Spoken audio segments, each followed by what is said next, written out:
Vid nästan allt bottenmete så vill man att betet ska ligga stilla. Då gäller det också att spöet ligger stilla. Ibland kan väntan vara ganska lång mellan nappen och då är det bra att ha spöhållare att lägga spöet i. Man kan då antingen använda sig av en vanlig grenklyka som man har hittat i skogen. Nackdelen med en sån här är att linan kan fastna i de här barkdelarna som sticker ut och sånt och göra att fisken spottar ut betet. Man kan också köpa klykor som man har med sig. Slipper man springa och leta dessutom. Eller så kan man tillverka klykor själv. Vilken av dessa sorter man väljer är ju en smaksak, kanske en kostnadsfråga också. Men det man ska tänka på är att spöet ska ligga kvar i klykorna även när det blåser mycket och linan ska kunna åka förbi den främre klykan utan att fastna. Man bör också tänka på hur man placerar klykorna. Som ni ser har jag placerat klykorna med den främre klykan lägre så att spötoppen nästan är nere vid vattenytan. Detta är för att man ska ha så lite lina som möjligt mellan ytan och spötoppen. För har man mycket lina där så fungerar linan som ett segel, vinden tar tag i linan och orsakar falska napp. En annan anledning till att ha det så är att på kvällen kommer det ofta fram fladdermöss som flyger precis ovanför ytan. Och då kan de flyga i linan och orsaka falska napp.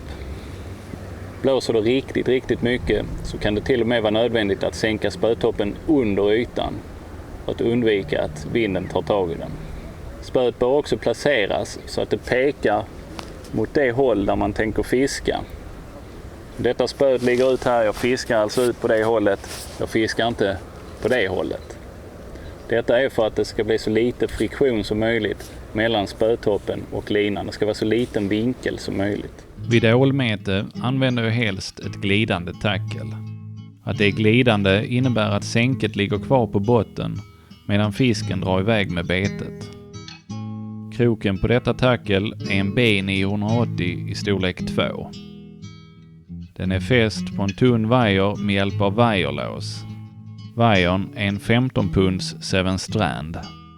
Andra änden på vajern har en ögla som är fäst i ett beteslås. Beteslåset i sin tur är knutet i huvudlinan. På huvudlinan är ett sänke uppträtt. Det är inte fastknutet eftersom det ska kunna glida fritt. När fisken nu tar betet kan den simma iväg med det utan att känna något motstånd från sänket eller från spöet. På så sätt så undviker man att fisken blir misstänksam och spottar ut betet. Om man metar ål så kan man använda nylontafs, men om fighten blir lång så kan ålens tänder såga sig igenom en nylonlina så småningom. Och man vill ju inte gärna tappa de stora fiskarna. Rullen ska alltså vara frikopplad när man metar med glidande tackel. Men hur ska man då se när det nappar? Jag ska nu visa 2 ganska enkla och billiga former av nappalarm. Den första är vanligt foliepapper som jag har vikt på mitten några gånger för att få lite tyngd i det. Det viker man så här och sen hänger man det på linan. Man hänger det på linan mellan rullen och första spöringen. När det sen nappar så kommer fisken att dra iväg med linan och foliepappret kommer att åka upp så här. Nackdelen med foliepappret är att det inte ger något ljud ifrån sig. Man måste alltså titta till det hela tiden. Sitter man och grillar med sina kompisar eller så kan det vara bra att ha någonting som ger ljud ifrån sig. En vanlig majsburk. Man spikar fast en pinne på tvären över. Och så en 1 krona eller ett annat mynt. Placera burken under rullen. Sen drar man ner linan. Och så lägger man myntet ovanpå linan på pinnen. Så linan är klämd mellan pinnen och myntet. När det sen nappar så drar fisken ut lina. Kronan trillar ner i burken. Och man hör skramlet. Så här är det alltså tänkt att det ska fungera i teorin. Nu ska vi se om det gör det i verkligheten också. För att visa att dessa båda nappindikatorer fungerar så ska jag fiska ål i Östra dammen i Lomma. Jag vet att dammen innehåller mycket ål och är ganska säker på att fånga några. Däremot är det sällan man får några större ålar här, men jag ska ju bara visa att nappalarmen fungerar. I många vatten så nappar ålen bäst i skymningen och en bit in på natten. När solen närmar sig horisonten, då bör allt vara klart för kvällens fiske. Då ska man veta var man har sina prylar, annars kan det bli svårt att hitta när det blivit mörkt.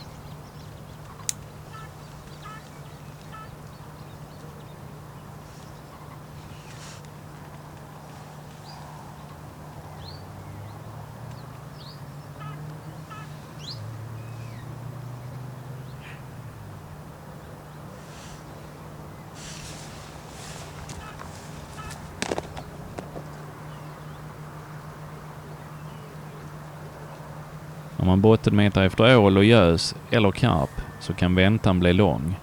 Och därför gärna med en bekväm stol att sitta i.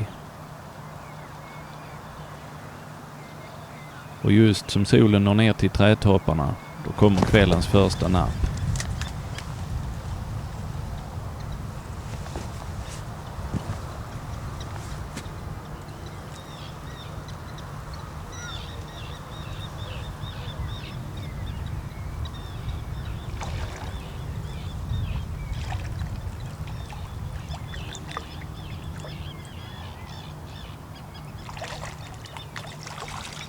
Får man såna här små ålar så bör man låta dem simma tillbaka för att växa till sig. Och just den här ålen löser ju det alldeles själva. Man bör testa att kasta betet på olika ställen. Här testar jag att fiska bara några meter ut från kanten. Har man flera spön är detta lättare, för då kastar man ju dem olika långt ut för att täcka av ett större område.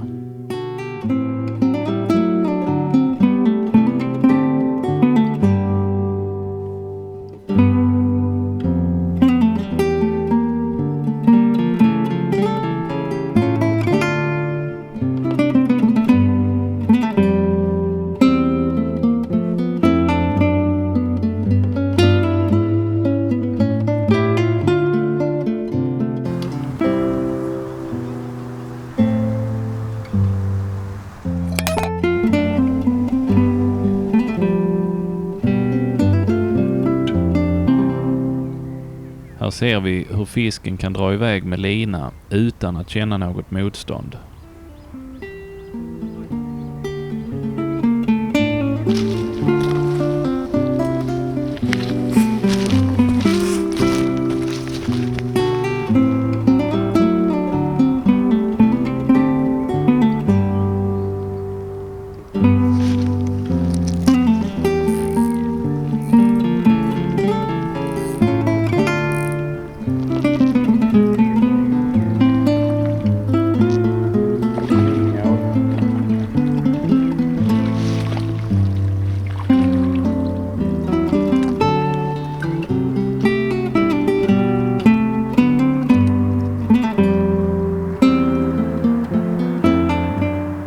Tillbehör som man nästan inte klarar sig utan, det är en lampa. En pannlampa är definitivt att föredra, för då får man båda händerna fria till att göra annat med. Man nappar så här kan man kolla linan, att den löper ut, fortsätter löpa ut så det inte bara är en som har dratt i betet lite. Linan gick ut här precis när jag satte mig, men nu har den stannat upp. Kan man avvakta lite och se vad som händer.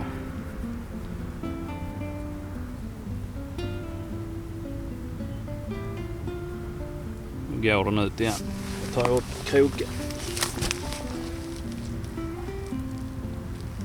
Som ni ser så går det att fånga fisk med enkla hemmagjorda nappalarm.